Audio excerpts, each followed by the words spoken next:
ये समाजवादी पार्टी का नेता, आपका विधायक घोषणा करो ना, उस कमबख्त को निकालो पार्टी से और उसको एक बार यूपी भेज दीजिए, बाकी उपचार हम अपने आप करवा लेंगे। एक व्यक्ति मैं समाजवादी पार्टी से जुड़े हुए मित्रों से कहना चाहता हूं, भारत की विरासत पर आप गौरव की अनुभूति नहीं करते? कम से कम जिनके नाम पे आप राजनीति करते हैं उनके विचारों को ही मान लेते।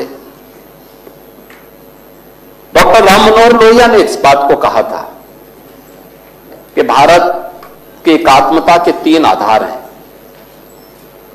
श्री राम, श्री कृष्ण और शिव शंकर, भगवान शिव।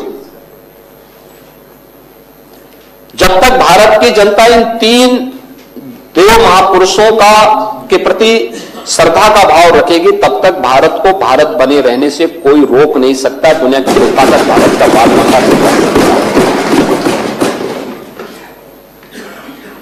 डॉक्टर राम मनोहर लोहिया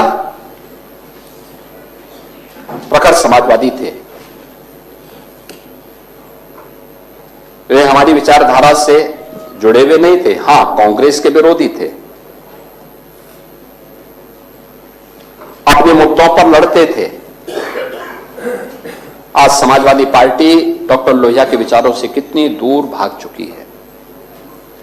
आज राम को, कृष्ण को, शिव की परंपरा को, भारत की विरासत को कोसना ये समाजवादी पार्टी का मानो जीवन का उद्देश्य हो गया।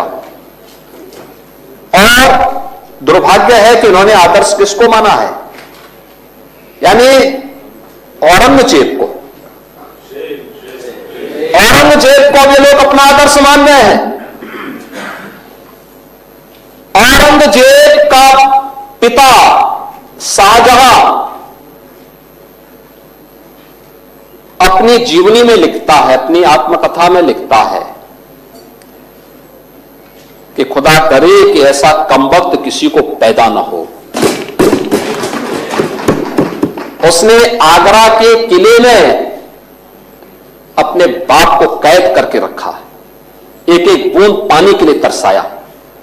और अगर इनको औरंगजेब पर गौरव की अनुभूति होती है तो ये लोग कम से कम पटना की खुदाबख्त लाइब्रेरी में जाकर के एक बार शाहजहां की ही जीवनी को पढ़ लें, देख लें, उसकी पीड़ा को देखें। हां, जिनका आचरण औरंगजेब जैसा है वे लोग औरंगजेब पर गौरव की अनुभूति करें, लेकिन भारत को कम से कम इस पर न करें। और समाजवादी पार्टी को इसका जवाब देना चाहिए। भारत की आस्था पर प्रहार करने वाला दुर्दांत, धर्मांत, क्रूर शासक, उसको समाजवादी पार्टी आदर्श मानती है। जो भारत को रोकने के लिए आया था, जजिया कर लगा रहा था, भारत का इस्लामीकरण कर रहा था, कोई सभ्य मुसलमान भी अपने पुत्र का नाम औरंगजेब नहीं रखता, क्योंकि उसे मालूम है यथा नाम तथा काम। अगर ऐसा नाम रखेंगे तो फिर एक एक बूंद पानी के लिए तरसना पड़ेगा। और शाहजहां ने भी अपनी जीवनी में लिखा है, उन्होंने कहा है कि औरंगजेब को कोसते हुए उसने लिखा कि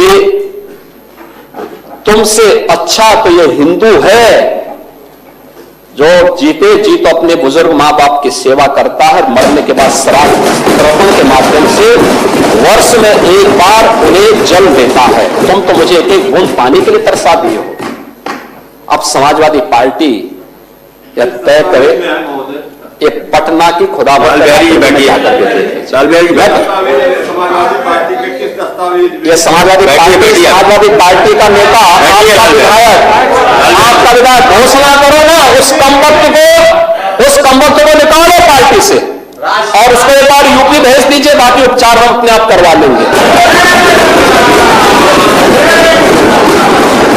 जो व्यक्ति छत्रपति शिवाजी महाराज की परंपरा पर गौरव की अनुभूति करने की बजाय लज्जा महसूस कर रहा हो और औरंगजेब को अपना नायक मान रहा हो, क्या उसको भारत के अंदर रहने का अधिकार होना चाहिए क्या?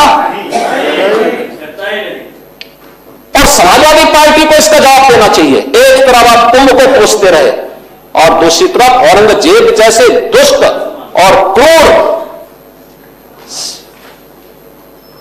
धर्मान मंदिरों को तोड़ने वाले व्यक्ति को, भारत की आस्था को निर्मलता के साथ रौंदने का कार्य करने वाले व्यक्ति को महिमामंडन करते हो। आखिर कौन सी नस ऐसी आपकी दबी हुई है कि आप लोग अपने उस व्यक्ति पर, उस विधायक पर नियंत्रण नहीं कर पा रहे हैं? और इसीलिए मैं कहना चाहता हूं कि व्यक्ति के विचार अलग हो सकते हैं, मानव खंडन क्यों नहीं समाजवादी पार्टी है? समाजवादी पार्टी खंडन करे इसका। लाल बिहारी सुनिए, समाजवादी पार्टी को, लाल बिहारी समाजवादी पार्टी को इसका खंडन करना चाहिए। समाजवादी पार्टी को इसका खंडन करना चाहिए और समाजवादी पार्टी को उसको बाहर निकाल देना चाहिए, निकाल देना चाहिए बाहर। या यहां बुलवाइए सम्मेलन में। उत्तर प्रदेश तो ऐसे लोगों का उपचार करने में बहुत देरी नहीं करता है।